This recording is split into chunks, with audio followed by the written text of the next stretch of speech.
Saratanga kuydirib, juda uni pishirib, hatto ustalar borki, o'sha chanoqni yo'nib olgandan keyin tovuqning tuxumi bor, o'sha tuxumning o'ziga botirib qo'yishadilar. O'sha daraxtning o'ziga mana chanoq yo'lingan chanoqqa singib, juda ham qattiq bo'ladi. Shuning uchun tutdan qo'yishning sababi tut qattiq yog'och, shuning uchun o'shanga qoplamasini chanoq tutdan yasaydi. Almurhatdan dombaramning dastasi Mengil ömür körsen sen sallağın ustasa Usta koladan sallangandır yüstası Yüstasılar yakşı çıktı sendaygan bittasi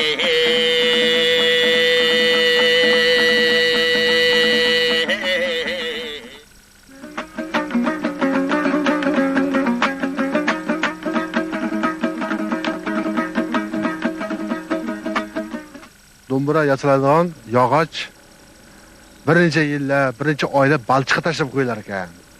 O'sha balchiqqa tashlab, o'sha balchiqni yaxshilab shumgar ekan, u yaxshilab quritilar ekan.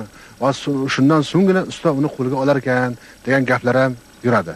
O'sha balchiqqa ham ko'mishadilar, keyin kulga ham ko'mib qo'yishadilar.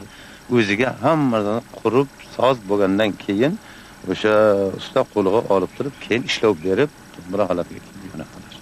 Ayrim ustalar aytadiki, shu daraxtni kesgan paytda biz uni faslini tanlaymiz. Uni shu kunni ma'lum bir paytini belgilab, o'sha daraxtni kesib, o'sha daraxtdan biz soz yasaymiz degan gaplarni aytishadi. Biz ko'pincha mana shu daraxtni uxlagan paytda kesamiz.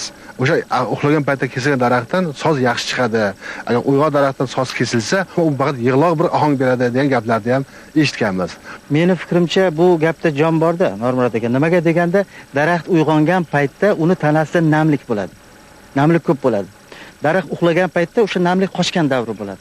Namlik qochgan davrda kesib olingan o'sha bo'lak keyinchalik o'zgarishga kamroq uchraydi. Chunki unda kam namlik bor-da. Kam namlik yo'qotish hisobiga u demak qisqarish kamroq bo'ladi. Undan tashqari o'sha narsani pishitish ma'nosida mana baxshi ham aytib o'tdilarki, yana ham pishitib ko'rish, yana suvga suvli joyga botirib qo'yib, ma'lum muddat saqlab, yana ma'lum muddatdan keyin yana quruqroq joyda saqlab qilish natijasida bu ancha vaqtni nuqtai nazaridan hamda tabiatdagi bo'ladigan har xil hodisalar nuqtai nazaridan sinovdan o'tadi. Undan keyin bu narsani yasab bo'lgandan keyin ham mana shu kosalar ham ma'lum muddatgacha yana turish kerak bo'ladi. Chunki u yana o'zgarib qolishi mumkin qurigandan keyin. O'sha davrlardan o'tgandan keyingina bu eng mana shu ko'rinish holiga keyin keltiriladi.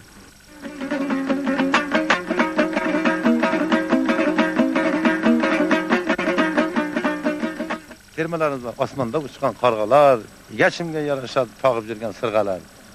Beliga qarang shoyi ko'ylak bo'lalar. Qizlarning ham zeb-ziynat berayotgani o'sha o'zlarining munchoqlari, sirg'alari, taqinchoqlari. Domburani ham bu yoqqa aytganidek, to'g'ri, agar haligi suv tegmaslik, ko'z tegmaslik uchun sherga bir joyga bir narsani bildirib qo'yadi. Bir munchoqni domburaning o'ziga yarasha nima bo'lsa, agar shu bo'lmasa, bir narsa turmaganday.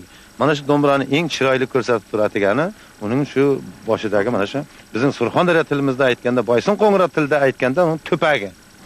Qozoqlarni ham borib ko'rganman men. Qoraqalpoqlar domburasini ko'rgan, ular bittagina qilib, bitta po'pakini bir dona shunday olib qo'yadi. Ularning o'zlarining shunday. Bizniki mana shunday 3 ta qilinadi-da, yuqorisidan bitta qo'yib qo'yadi. Risolasi.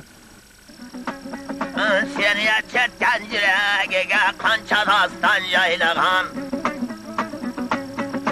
Boynunda yer bir un kara beylegan Tan seherden ala kızan domburanı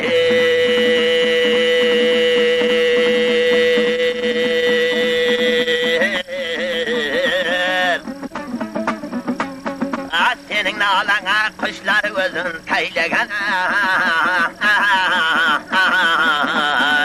Osmandağı kuşlardı sayratı bergen domburamı